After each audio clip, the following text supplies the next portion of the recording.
बिस्मिल्लाहिर्रहमानिर्रहीम अस्सलामु अलैकुम। मैं हूं करामत मुगल और मेरे साथ हैं सईद बलोच साहब, सीनियर जर्नलिस्ट हैं। सुप्रीम कोर्ट कवर करते हैं, इलेक्शन कमीशन के मामलात भी देखते हैं। सईद बलोच साहब, इंट्रा पार्टी इलेक्शन हो गए, नया चेयरमैन आ गया, बैरिस्टर गौहर अली खान, पार्टी के अंदर से कोई रेजिस्टेंस नहीं आई, कोई कैंडिडेट नहीं आया, अनअपोज्ड हो गए। इलेक्शन कमीशन में अपने रिकॉर्ड भी जमा करा दिया कि हमारे पार्टी के इलेक्शन हो गए। उस पर अभी तक बिल्कुल खामोशी है इलेक्शन कमीशन की तरफ से कि ये लीगलाइज हैं, लेजिटिमेट हैं, हो गए हैं, ठीक हो गया, हमने कहा था, ओके। अभी तक कुछ नहीं कहा, कोई रिस्पांस नहीं किया। उसके बाद इमरान खान के केस पर उनने महली वाला वो फैसला भी महफूज किया हुआ है, जो कल दिन 12 बजे शायद सुनाया जाएगा। अकबर एस बाबर साहब फिर चले गए इलेक्शन कमीशन में और जाके उन्होंने पीटीआई के इंटर पार्टी इलेक्शंस को चैलेंज कर दिया। सियासी रेयाम खान। वो तो मैंने आपको बताया जी था जी ही है। जी जी, आप सर बहुत पहुंचाए हुए हमारे दोस्त हैं। आप बड़े अच्छे अच्छे अल्फाज तख्लीक करते हैं, मुझे बहुत अच्छा लगता अच्छा, है। Sir please continue. तो सवाल तो हो गया, तो फिर आप सुन लेते ना। मैं उसी के ऊपर जवाब देना सर। हाँ, चले आप इसी पर जवाब दे दें। देखें करामत मुगल साहब, आज ना आप थोड़ी देर पहले मैं जब ऑफिस से निकल हम्म। रहा था, आपकी तरफ आ रहा था, तो टीवी पर हामिद खान साहब का बयान चल रहा था। वैसे वो बड़े माशाल्लाह जेम्स बॉन्ड लग रहे थे, काली अनक से लाश पाशना। मैंने कहा वाह हामिद खान साहब। जेम्स बॉन्ड लग हाँ रहे हाँ, थे। वही वाली वो ऐनक काली पहनी हुई, और मैंने कहा जी बड़ी कमाल लुक है हामिद खान साहब की। हम्म। तो वो कह रहे थे कि पीटीआई के जो इंट्रा पार्टी पार्टी इंतखाबात हुए हैं, ये बिल्कुल दुरुस्त है। हाँ, उन्होंने इस चीज़ को इंडोर्स किया, और हामिद खान साहब वो बंदे हैं जिन्होंने पार्टी में रहते हुए इमरान खान की खुलकर मुखालफत की हुई हाँ, है। बिल्कुल ऐसे ही है, और काजी इमरान खान फाइज नाराज भी नहीं हुए ना नहीं हुए बिल्कुल। अगरचे उनको एक शोकाज नोटिस जारी किया गया, और उस शोकाज नोटिस का भी जो उन्होंने वो जवाब पॉलिसी दिया पर था, तो होता है ना, जी पार्टी जी, वो जो पॉलिसी। उन्होंने जवाब दिया था वो भी मेरे ख्याल में पीटीआई के शायद उसने भी कान खोले होंगे। और हामिद खान साहब भी बानी जो अरकान है पीटीआई के, उनमें ये शामिल है। इमरान खान साहब के करीबी, बहुत करीबी समझे जाते हैं। इस वक्त पीटीआई की लीगल टीम को हेड कर रहे हैं। मेरे ख्याल में इंसाफ लैज फोरम के भी सरबराह यही हैं, और इनकी जानिब से इस तरह की इंडोर्समेंट आना ये बहुत मुस्बित ये चीज़ है। क्योंकि हामिद खान साहब वो बंदे हैं जिन्होंने पीटीआई की हुकूमत में जस्टिस काजी फायज ईसा के खिलाफ सदारती रेफरेंस की खुलकर मुखालफत की थी। सही।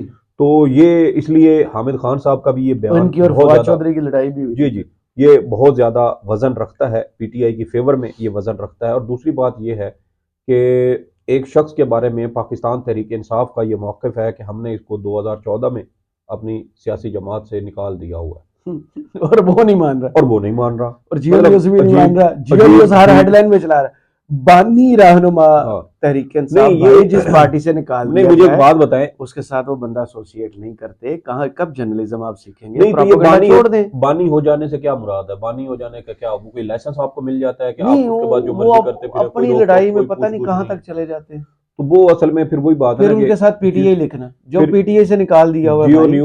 जियो न्यूज भी असल में तो पार्टी तो बन चुका है ना, जिस तरह की उनकी ये पूरी रजीम चेंज के बाद, और ख़ास तौर पर पीटीआई की हुकूमत के दौरान भी जो उनकी पॉलिसी रही है, वो ढकी छुपी तो नहीं है। पार्टी हम्म। तो वो बने हुए हैं, इसमें कोई दो राय नहीं है।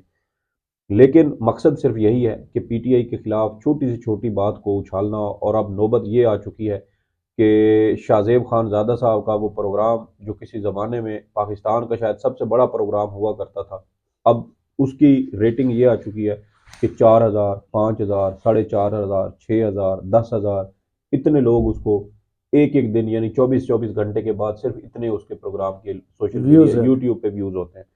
तो भाईजान आपको तो अब कोई देखता सुनता भी नहीं है, हम्म। आपकी तो कोई वर्थ ही नहीं है। वो देखते हैं ना, आपसे बेहतर वो जिन्हें खुश करते हैं वो तो देखते हैं। वो देखें ना। वो फिर इस तरह के माइंडसेट के लोग हर जगह मौजूद होते हैं, जो एक मखसूस सोच के साथ चलते हैं, और उनका मकसद सिर्फ यही होता है। और वो ज़ोंबीज होती हैं, ठीक है ना, ज़ोंबीज, जिनका जिनकी खुराक ही इसी तरह के प्रोपेगेंडा बेस्ड कंटेंट होता है, और वो जब उनको मिलता है तो वो पुरसुकून रहते हैं। अदरवाइज फिर वो तोड़ फोड़ करने लगते हैं, उनकी दिमागी संतुलन, संतुलन, हाँ। संतुलन उनका बिगड़ने वाजन। लगता है। हाँ, जी जी, तवाज़न। तो ये इस तरह के ज़ोंबीज मौजूद होती हैं। तो अब पीटीआई का ये मौक़िफ़ है कि हमने इसको निकाल दिया हुआ है। इंट्रा पार्टी इंतखाबात हुए जैसे दीगर सियासी जमातों के होते हैं, और उसके ऊपर अब एतराज़ ये आ रहा है कि जी ये दुरुस्त नहीं है। लेकिन असल प्लान ये नहीं है करामत अच्छा। मुगल साहब जी। असल प्लान ये, आपने वो दरखास्त पढ़ी है ना अकबर एस बाबर साहब की, जी। उसमें वो क्या कहते हैं, इस्तदा क्या है हम्म। कि जब तक इस केस का फैसला नहीं होता बल्ले का निशान वापस लिया जाए, हाँ, पार्टी के इंतखाबात बल्ला होने चाहिए। कलअदम करार दिए जाए। क्या करना है उन्होंने बल्ले? वो जिन्होंने जियो के ऊपर उनको वो बहुत ज्यादा प्रमोट करवाया ना, नहीं, उस दिन तो पीटीवी पे भी माशाल्लाह 3 शोज में बैठे हुए जी थे। जी। और बैक टू बैक शोज में भी गेस्ट मैंने पहली इनकी दफा देखे। इनकी इलेक्शन कमीशन के बाहर प्रेस कॉन्फ्रेंस और वहां पर दरखास्त देने के बाद जावेद लतीफ का मुस्लिम लीग नून की जानब से टीवी के ऊपर नमूदार होना और वो इसके क्या आप ऊपर, कहते हैं, भोंपू भी जाना? हाँ, उन्होंने अपना भोंपू बजाया। हाँ, तो अब देखें ना ये चीजें, फिर यही यहीं से शकूक व शुबात पैदा होते हैं कि ये आप, पिछू एक हाँ, ने। कि आप एक पहले पहले आप चीज आगे करते हैं, उसकी बुनियाद पर आप खबर चलाते हैं, उस खबर से आप बयानियां बिल्ड करने की कोशिश करते हैं, और फिर उस पक्की हुई जो देग पक रही होती है उसके ऊपर फिर नून लीग वाले आके बैठ जाते हैं कि देखें जी ये ऐसे हो रहा है, हाय तो हाय हाय। ये वो हुआ, तो ये आप यहीं इस्लामाबाद के कन्वेंशन सेंटर में जून जुलाई के महीने में नून लीग के इंट्रा पार्टी इंतखाबात हुए हैं। मेरे ख्याल में पीटीआई के इंट्रा पार्टी इंतखाबात कम अज कम नून लीग के इंट्रा पार्टी इंतखाबात से बहुत बेहतर है। किस सेंस में है कि इमरान खान ने चेयरमैन और दीगर अहम ओहदे अपने पास नहीं रखे। पंजाब में उसने एक खातून को जो कैंसर सर्वाइवर भी हैं, जिन्होंने कोरोना के दौरान अपनी बीमारी के बावजूद इंतहाई जांफिशानी से और खिदमत 11 की। मई से अभी कैद में 11 मई से वो खातून कैद हैं, 76 नहीं साल के टूटी, करीब नहीं उनकी टूटी। उम्र है, और अभी तक वो औरत प्रेस कॉन्फ्रेंस करने का सवाल ही शायद उनके लिए नहीं पैदा होता। झील रही हैं, बड़ी हिम्मत के साथ झील रही हैं, और वो खातून डॉक्टर यास्मीन राशिद हैं, जिन्होंने मेरे ख्याल में ये जो पीटीआई की खवातीन रियल उनको जो आयरन लेडी कहा गया ना, मेरे ख्याल में पहली दफा हमने भी देखा कि असल आयरन लेडी होती है। सर यही है। और देखें कि पीटीआई की जो खवातीन पकड़ी हुई है ना, गिरफ्तार है सिन्फे आम सर, इन औरतों ने हम्म। पाकिस्तान की औरतों को एक रास्ता दिखाया है कि सियासत में औरत आ सकती है, बाइज्जत तरीके से आ सकती है, वो खातून या औरत बाहिम्मत हो सकती है, वो तमाम फस्तायत का, जबर का, जैली मुकदमात का और इस तरह के इस्तेसाल का मुकाबला कर सकती है, मर्दों से बेहतर मुकाबला कर सकती है, और शिकवा शिकायत नहीं कर सकती। तो ये वो सारी खूबियां हैं जो हमें इन खवातीन ने बताई हैं, और मेरे ख्याल में ये खवातीन मशले राह बनेगी उन नौजवान खवातीन के लिए जो शायद सियासत में उनके लिए आने का कोई ख्याल ही नहीं था। लेकिन इन औरतों को देखे ना, कोई एक इवेंट होता है आपका, उससे आपकी पूरी जिंदगी का जो मकसद है वो तब्दील हो जाता है, बिल्कुल आपका रास्ता तब्दील हो जाता है, सोच तब्दील हो जाती है। तो ये चीजें आने वाली जो हमारी नस्लें हैं उनको ये जो है ना, वो जिस तरह कहते हैं खुराक फराम करना, ये सियासी खुराक है इन औरतों की जिद्दोजहद। और ये सारा कुछ हुआ, इमरान खान साहब ने एक खातून को, सबसे बड़े सूबे का जो सदर का होता है वो एक खातून के हिस्से में आया, और ये इंतखाबात कोई है सूबाई ऐसे कुछ सदर या पीपल्स मरियम मरियम सफदरवान साहबा, नहीं, वो तो चीफ पार्टी के ऊपर ऑर्गेनाइजर है ना सर। जी जी, सूबे वो पूरे अपने के जो अपने अपने उसके उसकी वजह से, सिर्फ अपने खानदान की, एक नवाज अब्बा शरीफ की की वजह बेटी, से ना। हाँ जी। इसके अलावा कौन सी खातून है? हम्म, वो किसी जमाने में तमीना दौलताना साहिबा होती थी, वो भी अब कहीं नहीं है। हम्म, तो हम बात कर रहे थे कि ये असल मकसद क्या है सर? असल हम्म, मकसद है बल्ले का निशान लेना। हम्म। और आप पैटर्न, हम पहले भी इसके ऊपर गुफ्तगू कर चुके हैं, पैटर्न आप समझे ना सर। तो जो कुछ नून लीग ये कहती है ना कि हमारे साथ कहीं हुआ है, पनामा के बाद से लेके उनकी हुकूमत खत्म होने तक, और फिर पनामा रेफरेंसेस और वो सारा मामला, उससे आखिर तक वो ये कहते हैं कि जो कुछ हमारे साथ हुआ है ना, वो इमरान खान के साथ करो, हर सूरत करो, होता है या नहीं होता है, इमरान बनता है खान या ने नहीं किया था बनता, नहीं किया, लेकिन इनकी जरूरत ही नहीं है। जरदारी और के सर खिलाफ एक बयान देते हैं यार। यार कैसी बात आप सर करते एक हैं? ना किया सर करें मैंने ऐसे यार, इसलिए प्लीज। जरा मुनासिब अल्फाज में कहने की कोशिश की है जी सर, ओके। तो ये देखें, जरदारी साहब ने अपने मुंह से कहा कि एफआईए में जितने केसेस हैं ये मेरे खिलाफ नवाज शरीफ ने बनवाए। जी जी, नवाज शरीफ की अपनी हुकूमत में उनके खिलाफ केसेस बने, अपनी हुकूमत के दौरान नाअहल हुए, अपनी हुकूमत के दौरान सजा हुई। इमरान खान कहाँ से आ गया? आसिफ जरदारी साहब के खिलाफ जो ये बने थे जैली मुकदमात, जैली बैंक अकाउंट्स वाला, वो भी इमरान खान की हुकूमत से पहले बने थे। हाँ, ये वही कह रहे हैं ना, वो अपने मुंह से बता चुके हैं। आशियाना हाउसिंग, ये सारे मुकदमात इनके पहले बने थे। जी, तो इमरान खान साहब ने तो मुकदमा ही कोई नहीं बनाया। वही ना, तो ये कहते हैं इमरान खान ने बनाया था। तो ये सिर्फ देखे ना, ये गुमराह करने की कोशिश है ये दर हकीकत ये उन लोगों का नाम लेने की जरूरत ही नहीं है इनके अंदर कि ये बता सके कि इनको किसने टारगेट किया, किसने इनके खिलाफ मुकदमात बनाए। बुज़दिल लोग हैं यार। जावेद हाशमी साहब का कल परसों का वो प्रोग्राम आप देख जी लें, जी जी उन्होंने कहा इमरान खान पहले सारे लेट जाते थे, जैसे ही अब पूरी पीडीएम लेट गई है, लेवल प्लेइंग फील्ड मांग रहे हैं। किससे मांग रहे हैं? आवाम से तो मांग नहीं रहे, इलेक्शन से तो ये भाग रहे हैं, तो फिर किस अब्बे से ये मांग रहे हैं लेवल प्लेइंग फील्ड हमें दें, हमारी सीवी, ये मेरी सीवी बाप है, के बाप ये से, मेरी सीवी है, ये मेरी, ये बाप क्या के बाप से। यही बात है ना। फिर जब आप और देखें कि वो कहते हैं कि इमरान खान साहब डट गया और अब आवाम का लड़ रहा है, और ये चीज आवाम इस चीज को लाइक कर रही है कि उसने अब पहली दफा है को बीमार होके बाहर नहीं गया, पहली दफा है को बीमार होके जेल से आके हॉस्पिटल में नहीं लेटा, वो जेल में ही है और 4 माह उसने जेल में गुजार ली है।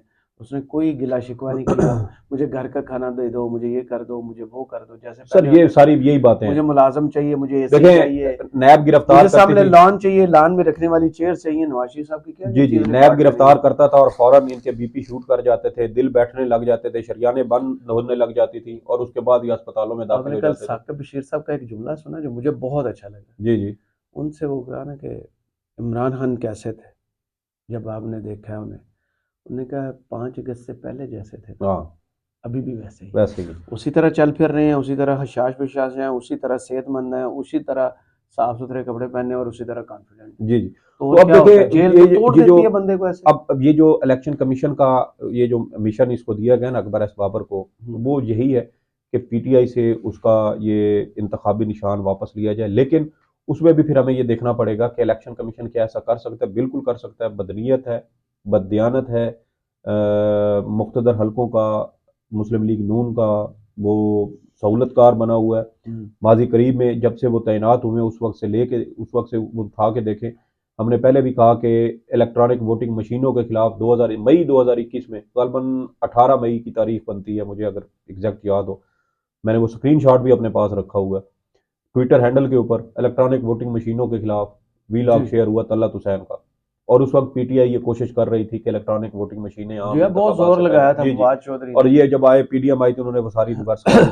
तो अब इनकी कोशिश ये है कि इमरान खान से ये बल्ले का निशान वापस लिया जाए। उसकी वजह यह है कि आपको याद होगा जब 2018 के सेनेट इंतखाबात थे तो उसमें मुस्लिम लीग नून के नवाज शरीफ साहब आजाद वो टिकट नायल हो हुए गया, थे हाँ। और पार्टी सदारत भी से भी गए थे।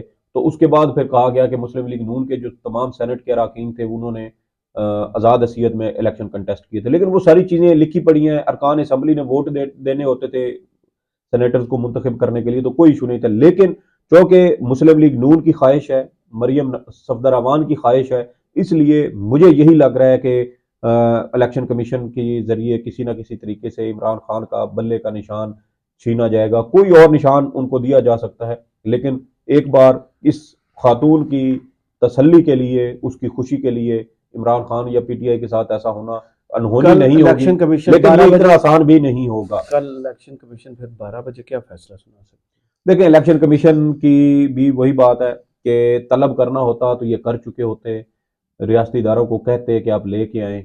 इलेक्शन के हवाले से फिर वही मशकूक हालात, वही दहशतगर्दी का बहाना, वो चीज़ें चल रही हैं। तो मेरे ख्याल में सिकंदर सुल्तान राजा साहब भी मुंह नीचे करके तो चल पड़ेंगे, फाइल उठा के आए जी चलते हैं अडियाला जेल में, वहीं जाके करते हैं। इसके अलावा उनके पास ऑप्शन क्या है? है। अगर उन्होंने बुलाना होता तो फिर नोटिस दे के बुला रहे, तो कहेंगे नहीं लेके नहीं, आए आज जैसे सूरत, उन्होंने सेक्रेटरी खजाना को बुलाया, ऐसे सेक्रेटरी दाखिला को बुलाते बुला थे। लेते ना। देखें बख्तर बंद गाड़ी में इमरान खान साहब को लेके आना कौन सा मुश्किल है? कुछ भी नहीं यार, इधर अल्हम्दुलिल्लाह हालात ऐसे बिल्कुल कौन ठीक से है, ऐसे पिंडी हालात हैं? इस्लामाबाद हाँ, के हालात बिल्कुल ठीक है। और देखें जब एयरपोर्ट रावलपिंडी में होता था, पिंडी एयरपोर्ट, तो उस वक्त वहां से रूट लगता था, सारा कुछ हो जाता था। तो अभी भी आप अडियाला से उसको लेके आना कोई मुश्किल नहीं है। सही। लेकिन चूंकि इजाजत नहीं है, इसलिए ना तो निगरान हुकूमत ये जुर्रत कर सकती है और ना ही चीफ इलेक्शन कमिश्नर ये जुर्रत कर सकते हैं कि इमरान खान साहब को कहें कि वो उनको अदालत में या इलेक्शन कमीशन में पेश किया जाए ताकि उनके खिलाफ तौहीन इलेक्शन कमीशन का केस चलाया जाए। और ये भी हो सकता है नई चीज़ कि इलेक्शन कमीशन कहे कि यार उधर जाना भी हमारे लिए जिल्लत और रुसवाई का मामला है, तो इमरान खान के खिलाफ जो है ना वो तौहीन अदालत केस ही खत्म कर देते हैं। यार जज बशीर जा रहे हैं, जज अबुल हसनात जा रहे हैं, ये भी सर चले जाएंगे। वो छोटे छोटे सरकारी मुलाजमीन है, हाय जिलई हाय हाय, जिलई है तो जिलई ये भी सरकारी सर मुलाजिम। है, लेकिन ये आईनी ओहदेदार, एक आईनी ओहदे के एक आईनी इदारे के सरबराह हैं ये भी वर्क में जज के सर इक्विवेलेंट ही होते हैं वो ठीक भी। है मान लेते हैं, लेकिन एक आईनी इदारे के सरबराह हैं, और जो आईनी इदारे के सरबराह हो ना सर, वो बिल्कुल उसी तरह होते हैं जैसे वो क्या कहते हैं, काकूल के पड़े हुए होते हैं ना फौजी हजरात, उनका भी एक वो अपना, बहुत शुक्रिया। उनका एक अपना वो होता है, माइंड सेट होता है कि भाई हम वहां से पढ़ के आए, लॉन्ग कोर्स हाँ करके वो आए हैं। उसको कहते हैं प्राइड। प्राइड, प्राइड, हाँ हाँ। प्राइड, फखर प्रिविलेज्ड करना, है, हाँ हाँ फख्र फखर करना। करना कि जी मैं बहुत वहां से पढ़ के आया हूँ। चले, बहुत शुक्रिया सईद बलोच साहब आपके तजिए का। कमेंट बॉक्स में जरूर बताइए ये वीडियो आपको कैसी लगी। इजाजत दीजिए, अल्लाह हाफिज।